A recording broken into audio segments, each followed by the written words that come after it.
पंखहीन चिड़िया और उड़ने वाला कछुआ। एक हरे भरे जंगल में, जहां ऊंचे पेड़ आकाश को छूते थे और रंग बिरंगी तितलियां उड़ती थीं, एक छोटी सी चिड़िया रहती थी जिसका नाम किटी था। किटी और चिड़ियों की तरह नहीं थी। उसके पंख नहीं थे। वह जन्म से ही पंखों के बिना थी और इसलिए उड़ नहीं सकती थी। वह हमेशा दूसरी चिड़ियों को आसमान में उड़ते हुए देखती और उदास हो जाती। उसी जंगल में एक बूढ़ा और समझदार कछुआ रहता था जिसका नाम धर्मा था। धर्मा बहुत धीरे चलता था, लेकिन उसके पास दुनिया भर का अनुभव था। एक दिन किटी धर्मा के पास गई और अपनी उदासी का कारण बताया। धर्मा ने किटी की बात ध्यान से सुनी और कहा, छोटी चिड़िया, दुखी मत हो। उड़ना ही जीवन का एकमात्र सुख नहीं है। तुम्हारे पास और भी बहुत सी खूबियां होंगी। किटी ने कहा, लेकिन मैं तो उड़ना चाहती हूँ। मैं भी आसमान को छूना चाहती हूँ।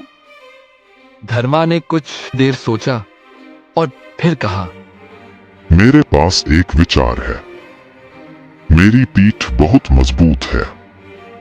तुम मेरे ऊपर बैठ सकती हो और मैं तुम्हें धीरे धीरे ऊपर ले जाऊंगा।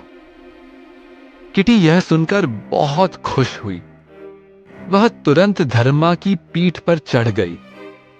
धर्मा धीरे धीरे चलना शुरू हुआ। यह एक लंबा सफर था, लेकिन धर्मा ने हार नहीं मानी। वह धीरे धीरे पहाड़ी पर चढ़ता रहा। जब वे पहाड़ी की चोटी पर पहुंचे तो वहां एक तेज हवा चल रही थी। धर्मा ने किटी से कहा, अब तुम मेरी पीठ से उतर जाओ और हवा में अपने छोटे छोटे हाथ फैलाओ। किटी थोड़ी डरी हुई थी, लेकिन उसने धर्मा पर भरोसा किया। जैसे ही उसने अपने हाथ फैलाए, तेज हवा ने उसे ऊपर उठाना शुरू कर दिया। किटी हैरान थी। हवा उसके शरीर के नीचे से गुजर रही थी और उसे धीरे धीरे ऊपर ले जा रही थी। यह सच था कि किटी के पंख नहीं थे, लेकिन उसके शरीर का आकार और हल्कापन उसे हवा में तैरने में मदद कर रहा था। धर्मा ने उसे बताया कि हर जीव में कोई न कोई विशेष खूबी होती है जिसे वह शायद पहचान नहीं पाता। किटी धीरे धीरे हवा में उड़ने लगी। यह उड़ान दूसरी चिड़ियों की तरह तेज नहीं थी, लेकिन यह उसकी अपनी उड़ान थी। उसने पहली बार आसमान को छुआ और उसे बहुत खुशी हुई। उसने धर्मा को धन्यवाद दिया और कहा कि उसने उसे एक नया नजरिया दिया। उस दिन से किटी ने कभी भी अपनी कमी पर दुख नहीं मनाया। उसने समझा कि हर किसी में कुछ खास होता है और हमें अपनी खूबियों को पहचान कर उनका उपयोग करना चाहिए।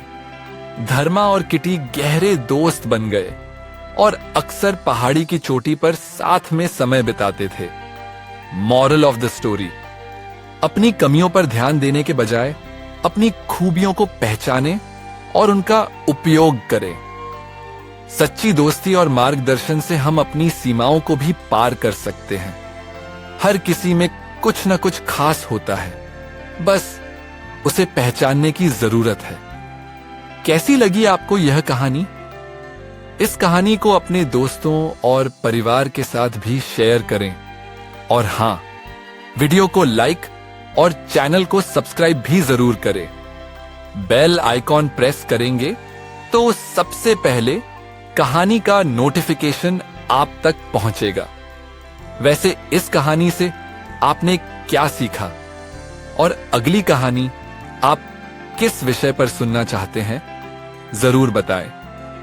कथा संसार चैनल टीम की ओर से नमस्कार। जय हिंद, जय भारत।